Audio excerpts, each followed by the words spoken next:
1.5 years old naughty child playing with the phone for a while slipped and touched the locking system of the smart car. In the next second, all the doors were locked. All of a sudden, the mother shut out of the car. Mom immediately panicked and rushed to take a stick into the car window to try to stop it. Did not realize that the stick was the glass of the car rock clip off.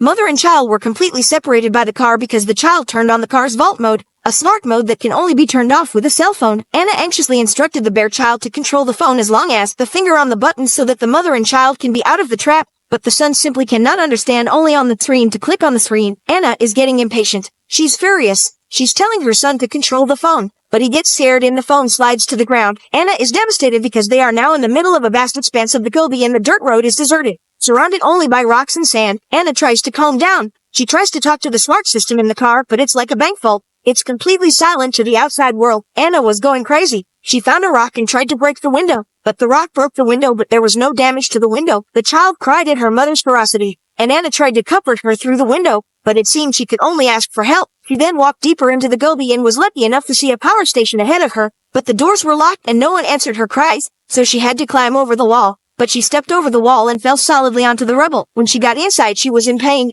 but found no one there. Tomorrow was Christmas, and everyone had gone home for the holidays. She searched for a large wrench and a flashlight and rushed back to the house, but the sound of wild animals howling outside grew louder and louder, and she became more and more anxious. Sure enough, a ferocious dingo was swooping around the car and trying to chase the woman, but Anna got under the car and swung the wrench to scare it away. Then she smashed the window as hard as she could, and after a cape-like attack, there was not a single white spot left on the window. Anna was exhausted and had to go outside to put her son to bed. By the next day, the sun was blazing down and Anna woke up to the heat of the sun. She quickly realized the danger. The temperature outside the car was 38 degrees Celsius. The temperature inside the car was only going to get worse. Anna hurriedly took off her shirt and put it over the sunroof of the car to protect it from the sun. But her son, still wearing his cotton shirt, was already crying and crying from the heat. Looking at her son in pain, Anna felt a sense of powerlessness in her heart, feeling useless. Although her heart was on fire, she could not just sit there and wait to die. Anna suddenly thought of a signpost on the road that indicated an airport nearby. It was a relief. She once again walked up the vast Gobi beach, but there was no one on the road to be seen. Suddenly she heard the sound of water flow and she hurriedly followed the sound and saw a small stream. This was a relief. She took a sip of the water but was so bitter that she spat it out quickly. She could only continue on the road and went straight to the airport. She remembered, translated with deep L. Calm, free version.